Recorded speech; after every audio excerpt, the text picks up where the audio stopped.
Hello, and welcome back to the Simplifiers podcast, where we take topics in business and in life and simplify them. And friends, if I haven't said it enough times, Happy New Year. My goodness, 2021 has already gone out, full guns a-blazing, literally, crazy, and here we are. Now, I wanted to take a different angle today in our conversations. All month long, we've been talking about writing, whether writing a memoir, writing a nonfiction book, writing a compelling keynote speech, and that's all well and good. But now I actually want to bring it a little bit more internal. I want to talk about well-being, self-care, stress management, all of that stuff. Like how we can actually, not like talk about it and never do it, but actually implement becoming the CEO of our own well-being.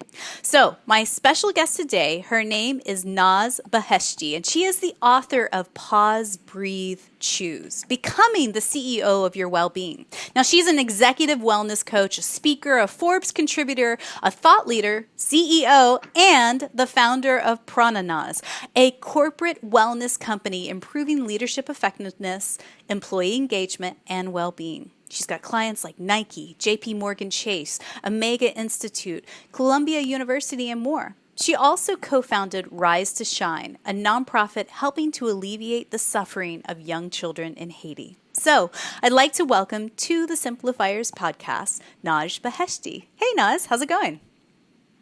Well, thank you. Thanks for having me, Mary. I'm glad that you're here. And it has been a crazy 4 weeks. I mean, in Absolutely. the U.S. and beyond. In the U.K., there is pretty strict lockdowns going in place for the pandemic. All things that are happening in big whirling cyclones, it seems like sometimes. And, you know, it's very easy for a lot of us to get caught up into it, in the overwhelm, and the pressure cooker of life. But I actually want to start is talking about your backstory a little bit, like how you came to write this book. And a little known fact, you worked with Steve Jobs very early on in your career. So what was that like, working with him and being in the pressure cooker of Silicon Valley? Well, working for Steve was definitely quite an experience. I mean, just to say the least, he was an amazing man. I really feel fortunate to have been alongside of him as my first job out of college. Wow. So, you know, I was able to see firsthand what it truly was like to be the CEO of a very successful company and the CEO of your well-being. Now, at that time in my early 20s, I wasn't thinking in the terms of CEO of your well-being. This all came, you know, more recently in hindsight, looking back. But, you know, I can honestly say that with conviction that, you know, Steve's vision and his focus and determination and innovation would not be sustainable without his commitment to his overall well-being. So that was something I learned right away, just firsthand, that you really need to be well in order to do well. And really to simplify for the Simplifiers podcast, I learned working for Steve Jobs that well-being and success are basically, they're interconnected. They're synonymous. Right. So in order to be well, in order to do well, you need to be well. So you were in a support position for him. Were you an executive assistant? Is that right? Yeah. Right. And while you were working there, you shared this in the book. It's like you saw how much he valued his own well-being. But in the support system, you were working like crazy. Were you taking good care of yourself? No, not at all. Isn't that the case? Actually, the day I started on January 5th, 2000 was the day Steve was at Macworld and he officially dropped his I for interim CEO.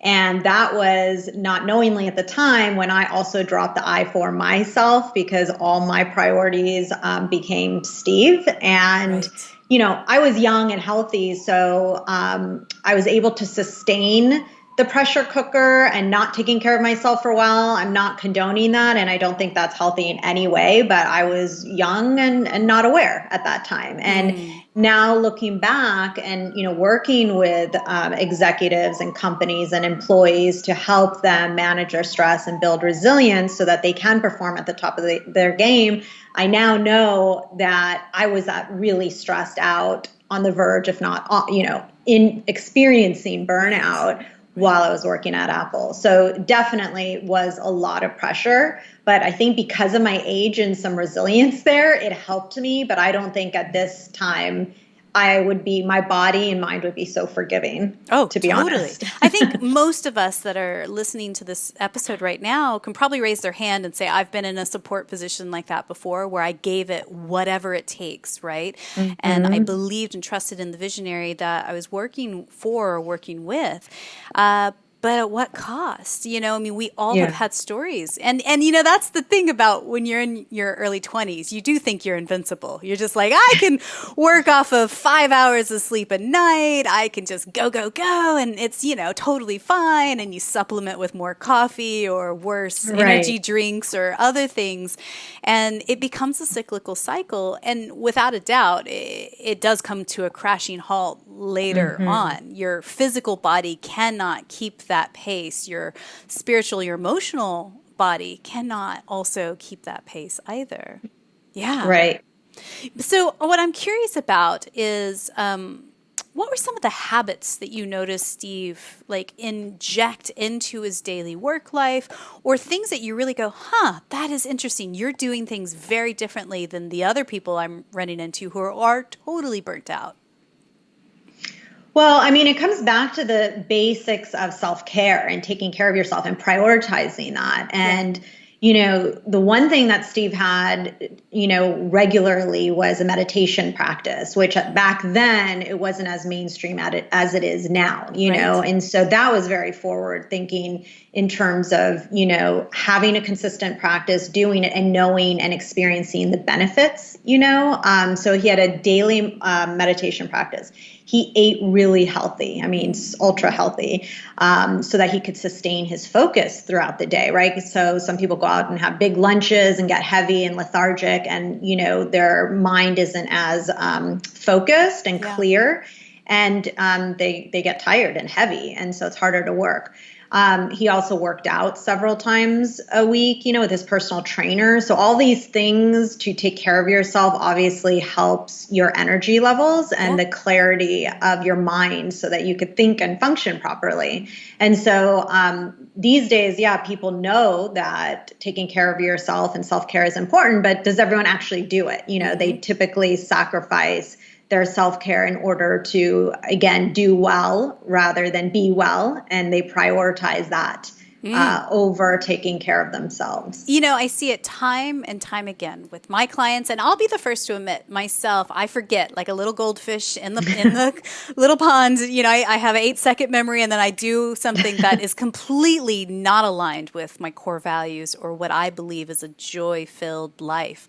And we make those mistakes, and then it sends us down a trajectory where we're making poor choices that ripple out and affect other choices. So as you say, you hit that big carb lunch because you're craving pastas or whatever, because it gives you some nostalgia, emotional feeling from your childhood or wherever, which then leaves you totally drained come 1 o'clock. You've got a big meeting at 2 and you can't make decisions, or you make poor decisions that ripple out from there, right?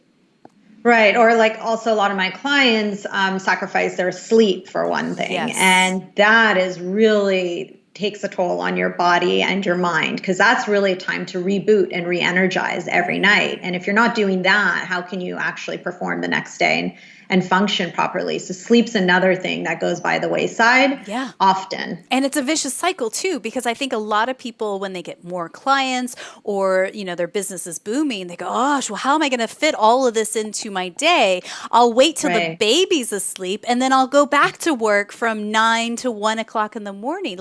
It's just not sustainable. And I think that that's what's really interesting. If Steve and you can teach us things here, is that when we prioritize self-care self-care as oh, that'd be nice, but to a priority, a must-have in order to Mm-hmm. function, make good decisions, be a great business owner, live a joy-filled whole life. These are not, that's kind of nice. It is at the very, very top of the list rather than at the very, very bottom, right?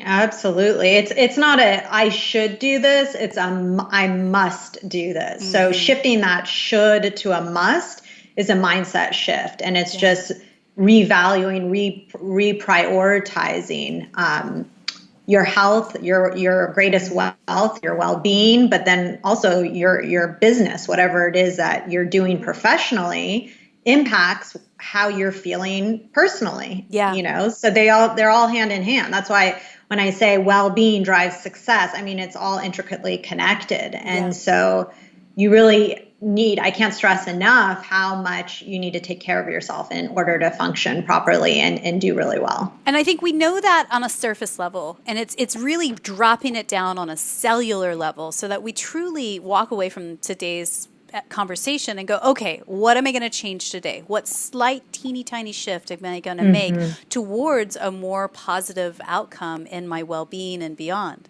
So I'd like to take a moment actually right now, if you'll humor me, to read a bit from your book, because I think this sets it up very, very clearly in my mind. This is from the introduction.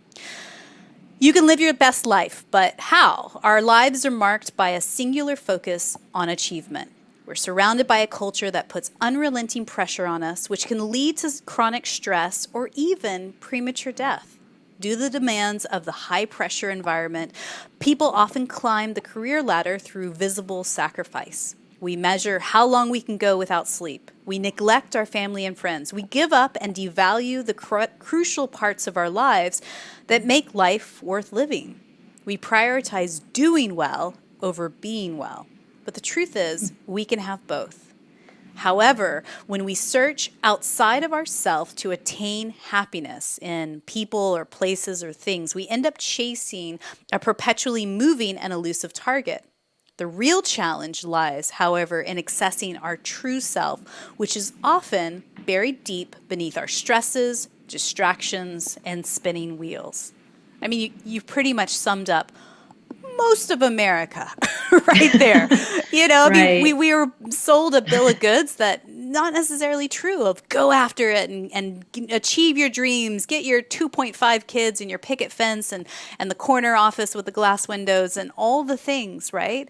And I think we're all realizing, even if you don't own your own business, you work for a big corporation, this is not sustainable. So talk us through a better way. The book's called Pause, Breathe, and Choose.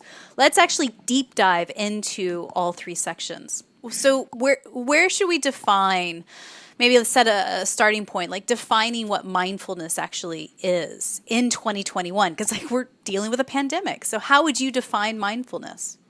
Right. Well, the practice of mindfulness really awakens your mind and your heart from autopilot, and it enables you to experience life unfolding in the present moment. Yeah. So often, especially amid a pandemic, we are thinking about, all the unknowns and the what ifs in the future, or what has already occurred in the past. It seems more and more that it's rare to be present without judgment, with all the past and future thoughts. And I find that mindfulness really unlocks your ability to tap into your intuition and creativity so that you can receive new information with a beginner's mindset and be able to develop new perspectives with that beginner's mindset. So in short, mindfulness is presence of heart, unveiling your truest self and desires. Yeah. So in that, though, what I hear, and we get so easily caught up in the stories of what's happened to us in the past. We anchor down our identity or our future success in that because we go, oh, well, this is what I've been through so far. This is who I am as a business owner, as a mom, as a woman, whatever. And then we also get stuck in the loop of the future, whether it's fear or anticipation of what's to come next, that it's so hard to like actually be in the present. Well, how do we nudge ourselves back to the present? Well, that's why I love pause, breathe, choose, because it's just 3 words and it's a powerful method to take charge of your well-being. And it's so simple to remember. So like, when we have the foundation of mindfulness, we are mindful. That's the first step. You've got to have the foundation of mindfulness so that you're mindful to take that pause of that monkey mind that is trying to run this situation of the past or the future, or even in the present. You could get stuck in the monkey mind of the present. So you want to be able to like just take a step back and pause. Yeah. Pause. So then you're able to take a conscious breath. Just breathing consciously, even one breath, is like hitting the reset button and re-engaging with the present moment. So pause, breathe, and then when you are mindful in that present moment, you're able to choose more wisely and make a better choice. So essentially, the pause and breath better equips us to make a better choice. And then when we make mindful choices, instead of being on autopilot or making a bad choice, we're able to put pause, breathe, choose in action. Like it's basically pause, breathe, choose is mindfulness in action. And I could see how this could relate to everyday things. Somebody cut you off in traffic, pause, breathe, don't flip them off, and then choose a better choice. Am I going to let this affect my morning, or am I going to let whatever person who is super stressed out and in a rush today just go on by? And just brush it off, choose to let it go. Right. Or in a business term, somebody says something that's a bit snarky in a meeting and it really triggered you. It really set you off. That pause, breathe, and choose methodology there. How do you imagine that scenario playing out? Well, breathing calms you. So maybe it's not one breath. It's maybe taking that pause a little bit longer to really breathe and re-engage and just get back to your intention of like, I'm not going to choose to let this take over my day and have power over myself. I have the power. I am taking charge. I am the CEO of my well-being. So I'm going to continue breathing here. It's just like separating yourself, removing yourself from that situation to get back centered and calm within yourself. And rewiring your brain to not go into reactive mode and be more responsive and more responsible with your response rather than react unnecessarily. Yeah. And then not let it control you. I think that's what's tricky about scenarios like either of those two is that initial kind of adrenaline rush of emotions that float up, of like that initial fast response of like wanting to flip somebody off or wanting to be snarky back or whatever. Do you think that that's a kind of a defense mechanism? Everybody's going to respond differently, but it's something that you have learned as learned behavior, right? At some point along the way, someone's modeled that. Maybe you were a kid in the backseat of your car and you saw how your mom responded to people cutting her off. What are your thoughts there? Because I think that that's an interesting place to ponder. That's an excellent thing to ponder and question, because I used to be really more reactive than I am and more irritable and less patient. Sure. Now, my mindfulness practice has completely changed that for me. And within 3 weeks of being initiated in TM, Transcendental Meditation, my friends and family closest to me completely noticed a shift in me and said, you are different. What have you been doing? And of course, the closest some people knew I started TM, but the ones who didn't were saw a noticeable shift in me. Right. And that shift made me more calm, present, engaged in the moment, and able to let things kind of brush off. I became more patient, right? Yeah. So if I were that person who, and I used to have road rage when I lived in San Francisco and drove everywhere. Now I'm in Manhattan. I walk everywhere, but I almost get run over all the time by crazy drivers, right? And instead of screaming at them, my meditation practice has trained me and helped me respond in a calmer way. Like it's just not worth it. My initial instinct is not to do that, whereas before it was. So meditation is kind of my medicine in that it's kind of cured me of those reactions. Now, I'm still not, like human. There's sometimes that, if I, I'm feeling off, or maybe I skip meditation one day, or, and it's, I end up reacting when I shouldn't have, but I'm not hard on myself for that reason, because I know that in the broader scale of things and the broader scheme of the picture, that typically I'm more calm. And if I wasn't meditating, I would have flipped out or reacted. Well, it sounds to negatively. me, I mean, you have to create a channel by which, whether it is meditation or yoga or something else that helps you process this and start to build those new neural pathways in your brain so that you aren't reaching to old coping mechanisms or defense mechanisms that aren't serving you, that aren't working, because that's just going to piss you off, and then it's going to, ripple out and change all the things from later. So in that, then how do we make better choices? Specifically how, not only with our responses, but how that help us manage the stress that is going to happen in life. You talk about 3 different types of stress that are out there. Give us a little bit more there. Yeah, so the part 2 of my book is all about the 7 strategies to help you make better choices that both upgrade your mindset and your behaviors, inevitably improving the inner peace that I was talking about and leading you toward a healthier and happier lifestyle. And within that, I explain my ACE method, which is a new way of reframing stress. And it's essentially an effective way, like I said, to upgrade both your mindset and your behavior, because you have the ability to distinguish between the different kinds of stress, which are acute, chronic, and eustress. So that's also stands for ACE. And when you're able to identify the first step of which type of stress you're experiencing, then you're it enables you to perceive stress as a challenge rather than an obstacle. So once you understand that type of stress, you can identify the actual stressors and their source, and then take empowered action. Okay. So you can embrace and harness a desirable stress, which is the eustress, and mitigate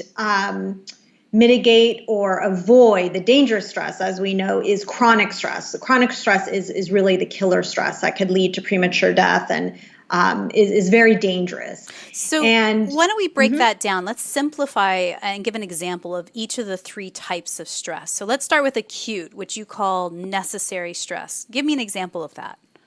So acute stress is, when you're walking down the street and you encounter a speeding car coming right at you, and you jump out of the way. Your natural reaction is to jump out, the fight or flight state. And that helps you, because if you didn't have that acute stress, you would get hit and die or get injured. Right. Now, the eustress is the stress that you feel like, before you're doing some kind of a competition, a race, or getting on stage and speaking, or doing something for work, that you kind of get nervous, but you could change that nervousness into like positive stress that enables you to give you energy to actually go and do your best. So it's like a positive stress. Got it. And then chronic stress is more of a sense of hopelessness and helplessness for a long duration of time, 6 months or more. So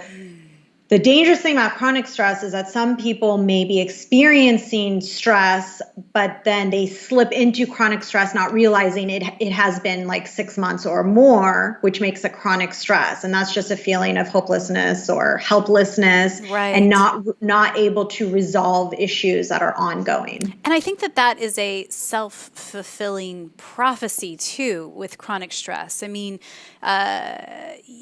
when you get in a situation where you feel like, well, I just need to power through, I just need to endure this. This is not ideal. I'm just going to go with it. And at some point, it does become this chronic stress in your life. But I tend to believe, and maybe people will challenge me and send me letters, and that's absolutely fine. I'd love to hear from listeners. But I mean, I tend to believe there's always a choice in whatever situation. You have a choice in how you perceive what's happening. You have a choice in the 1,000 daily choices you make in your day, like what you're going to eat, what you're going to wear, are you going to exercise, who are you going to talk to and not talk to today?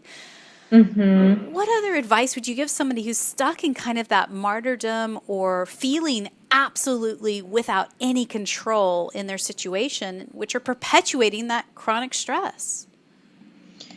Well, I always feel that even when you're stuck in a situation of negativity, some sort of something in that negativity or stress is serving that person in one way or another. Even really bad things like smokers who want to quit smoking. Smoking is terrible for your health, but yet that cigarette is serving that person in one way or another, as bad as it is. So even that stress could somehow, like you said, it's similar to like the self-fulfilling prophecy. Now, what would shift that is almost like what outweighs that self-fulfilling prophecy or feeling disempowered to feeling more empowered, like I'm sick of this, it's time to stop this, I need to get out of this rut. Like you said, there's always a choice. Right. And what we are feeling and thinking could be acute stress or eustress, which can be used to our advantage. But even when we're already experiencing that chronic stress and, feeling stuck and it's just not too late to ever change course and pivot if that's what you want, if that's what you're ready to do. Because some people aren't ready to do it, right? You have to be willing, ready, and able to do it. And everyone is. That is such a critical piece, especially if anyone's been listening to past episodes on codependency or boundaries or things like that. This is so critical, Naz. I think you're onto something here, because what happens, especially for people pleasers out there that are listening, is that you see the other person suffering and you're like, I know what's going to fix them. I'm going to give them this book. I'm going to give them this solution. I'm going to because this thing helped me. But if the other person is not in a place spiritually, mentally, physically to actually do the change themselves, it's pointless, right? Absolutely. I mean, the clients that come to me at the request of their boss, like the CEOs contact me and they're like, you need to coach my, CMO or CFO. And it's like, do they want to be coached? That's the first thing I ask. And if they say, well, they don't think they need to be coached, I said, I'm sorry, until they're ready to be coached, it's not a good fit because they're wasting their time. I'm wasting my time. I like to have successful clients, it's not going to be successful. So same thing with people who, are stuck in a rut. But the other thing, again, going back to mindfulness, like having that mindfulness practice. I mean, there's times when I'm down and I'm, not in chronic stress, but it could lead to chronic stress if I'm not willing, able, and ready to get myself out of it, right? But there's times that I like something, doesn't go the way I had planned or I'm upset. And I literally, tell my husband or myself, like, I'm going to have a pity party right now for just a little bit. Like I'm going to, eat ice cream and do whatever I want to do tonight. Like just do what makes me, even if it's not the healthiest thing, do what makes me feel happy in that moment. But then I'm going to be done with it. Like I'm going to allow myself to feel it and have my own, whatever, pity party, whatever you want to call it. But then I get tired of it. It's like, okay, I'm done feeling disempowered and sorry for myself. For how long? And then I actually am ready to shift because that's not an empowering or fun state to be in. But sometimes it is. Sometimes it's like, no, I need to be here right now. Yeah. The dangerous part is being in that for too long, which turns into chronic stress. So what I heard and what you said there, and which I think is absolutely brilliant, is actually putting a time on it, whether it's a deadline or a point in the map that just says, you know what, tonight is an F at night. Yeah. And maybe that is it within range. Obviously, you don't want to hurt yourself or other people. But putting a point in the timeline, if you will, I think it does give you a sense of like, okay, I've given space and I've acknowledged this thing that's happened, and I'm giving myself space to process how I feel and my emotions on it, and then choosing a different thought. Because if you get stuck in this sort of, oh, woe is me, life sucks, I can never get out of this, it is a cyclical cycle there. I actually want to shift to a different thing that you said earlier before I forget to mention this. So you mentioned the concept of changing whatever thing that's happening to you, shifting it from an obstacle to a challenge. What I hear in that is kind of infusing a sense of play, right, into life itself, whatever stress you're having. Talk to me about play and recovery time. Yeah, well, without play and recovery time, again, you're not optimizing your well-being, right? Because you need to sleep and reboot and re-energize all the cells in your body. Like I worked with Dr. Matthew Walker from UC Berkeley at the sleep lab. He's a scientist and researcher for sleep. And he says that the single most effective thing you could do for your body every day is get 8 hours of sleep. I mean, that is the most single. So if someone, on this listening in the Simplifiers podcast wants to take home one thing to like start being more healthy and to take care of themselves, get 8 hours of sleep, 7 to 8 hours of sleep. That is like the single most effective thing way you could reboot your mind, your brain cells, every cell in your body pretty much. Yeah. So that's a great way to, recover from all the daily stresses and reboot yourself and re-energize. And then the play part of it is another way of like switching from a hyperactive, like structured way, like goal-oriented way of living to a more like less structured and just playful, like creative way of being and fun, and that is really important just for your creativity to shine and to be revealed.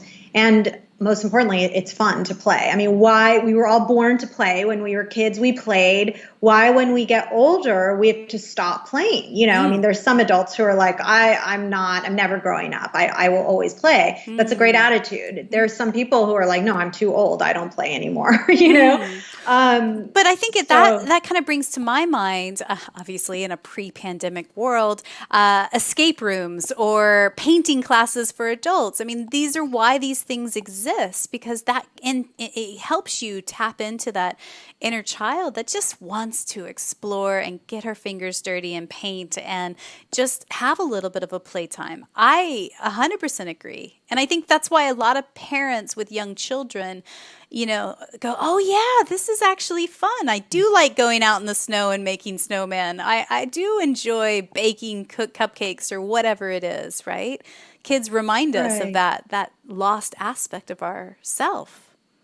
Yeah, and that's why it's so fun to play with kids, because you get on their level, right? Yeah. And everything kind of fades away, like work, all the other problems. You become very present, because kids aren't thinking about the past or the future. They're thinking about what they're playing with or doing in that moment. They are very, very present. And we could all learn from children and just go back to when we were children, I mean, mindfulness and presence has a lot to do with just being carefree and like a child, like what we once were, who we once were.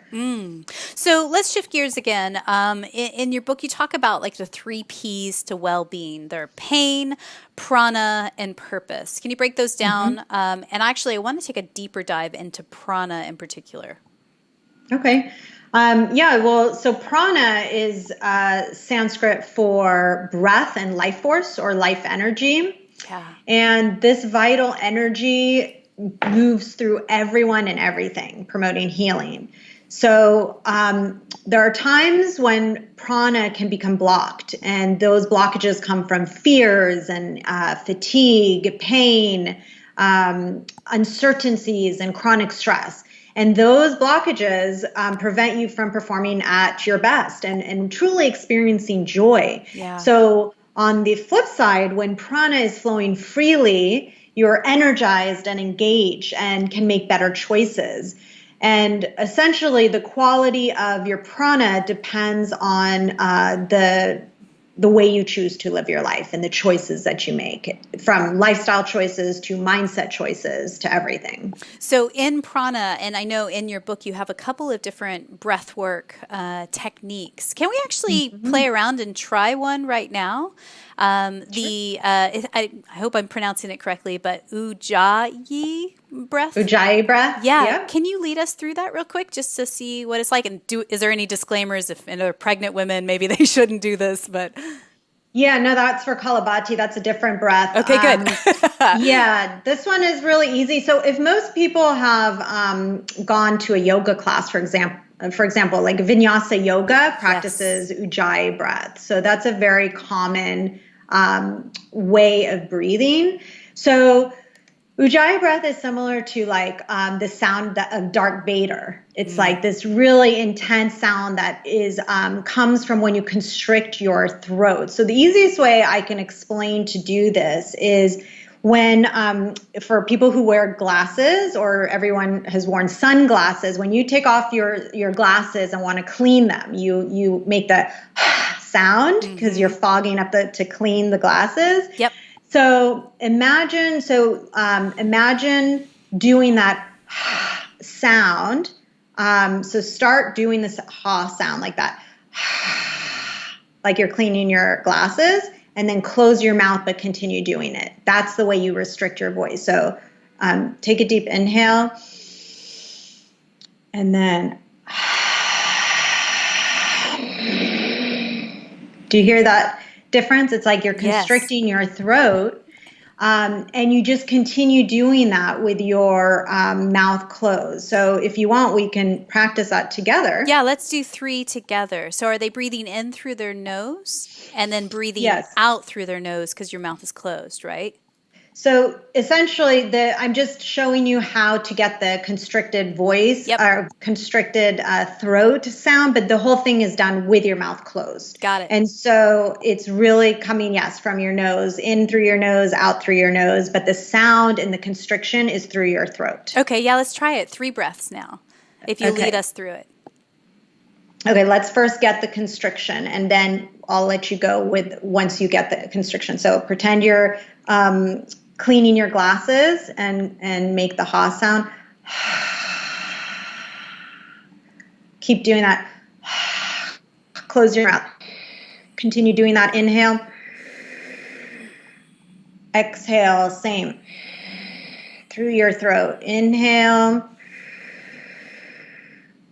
Exhale. Continue the constriction in your throat.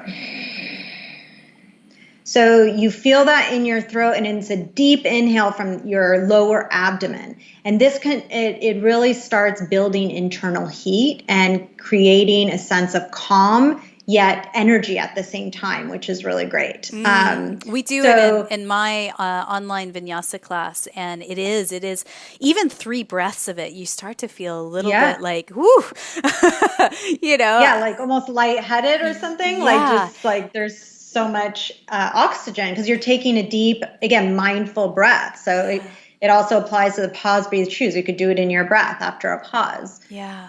And you call it the victorious breath there. So it's just sort of remembering to breathe. And that's the part that I think is always so fascinating to me. I'm like, oh yeah, I was shallow breathing for the last God knows how many hours. We remember, oh yeah, breathing actually is a good thing. It does fulfill us and fill us up. These kinds of little things I think is really important. So it truly is. So moving on back to the other 2 P's, why is pain and purpose important in well-being?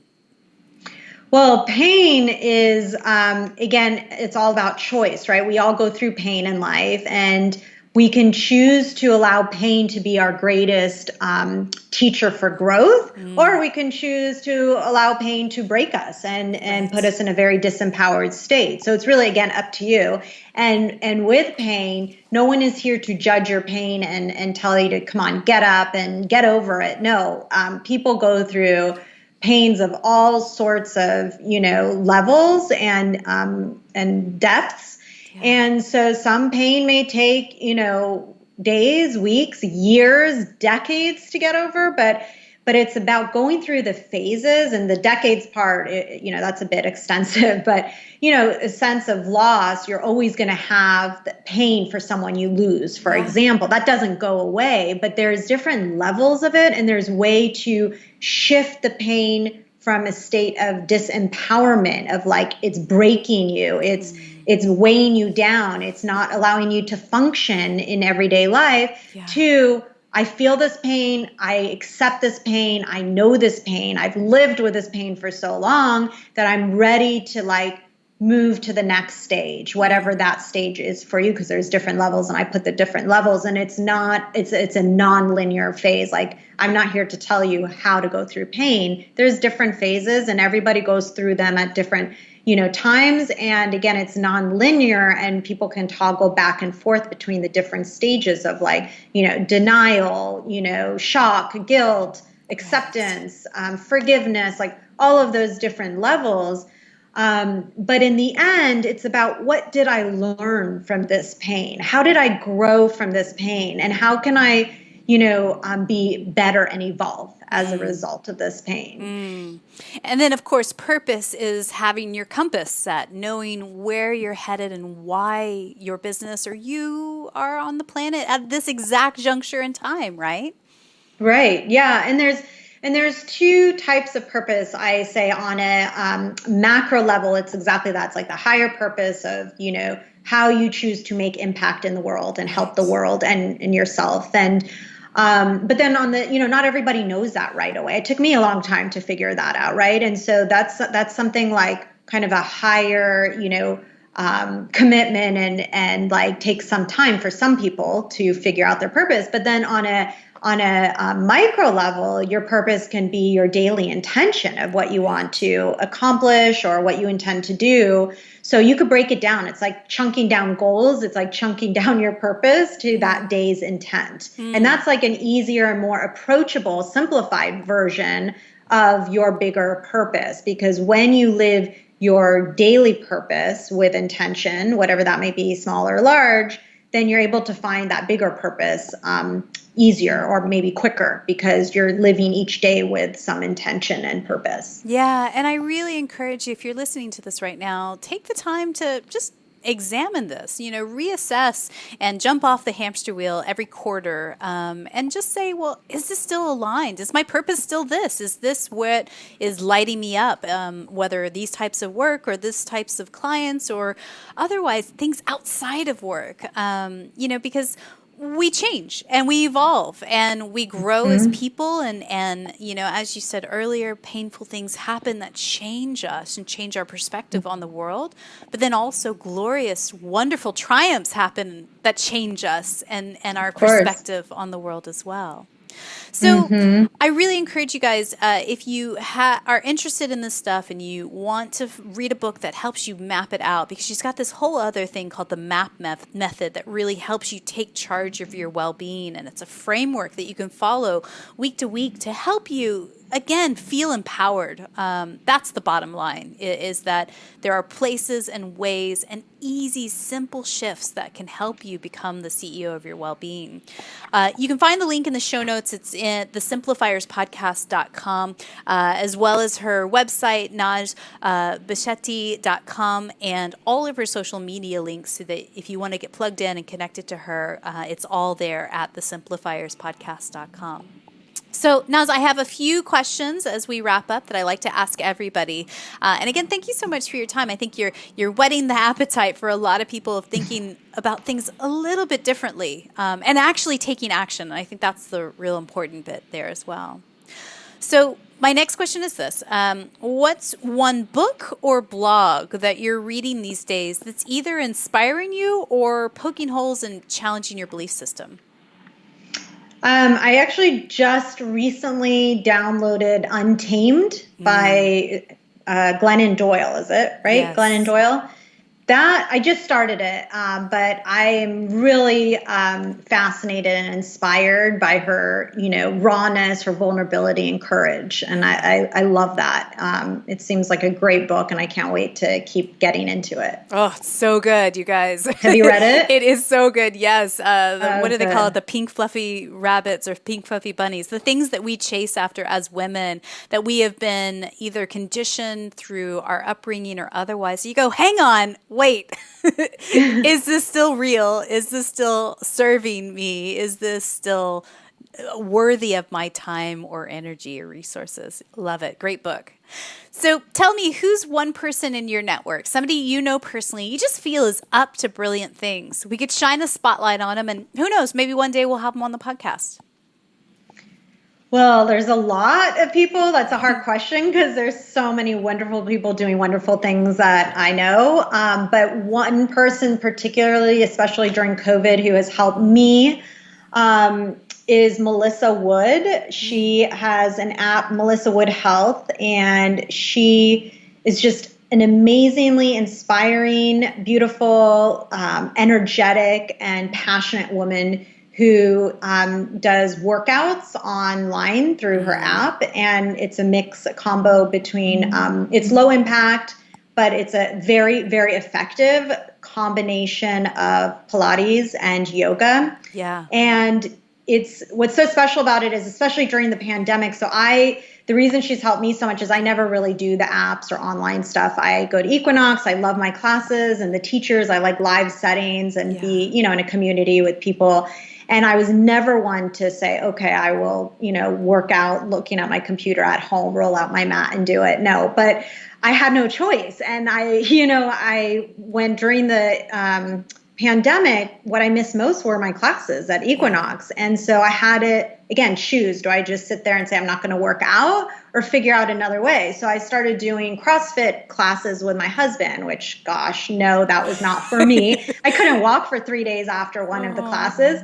And then I'd go out on walks. But then I found Melissa Wood. I was following her on Instagram. I had run into her and met her a few times. And I really love her, just her energy. She's really full of wonderful energy. And then her now be doing her app every day. It has really made a huge difference in my life. And what's great for busy professionals, especially, or, moms with kids, who don't have time to work out all the time. Melissa and I share the same philosophy that 5 minutes of movement is better than none. And her workouts range from 7 minutes to 50 minutes. So you could choose how long you want to work out, what body part you want to work out, full body or just arms. So you have the choice. I love choices. Yeah. And you could choose what you want to do. You could work out anywhere, anytime. Brilliant. And I love it. Yeah. I love her and her workouts. Well, we will link her up in the show notes. If people are curious about her app, you can check it out there at thesimplifierspodcast.com. So I believe gratitude and simplicity go hand in hand. Tell me, what are you grateful for today?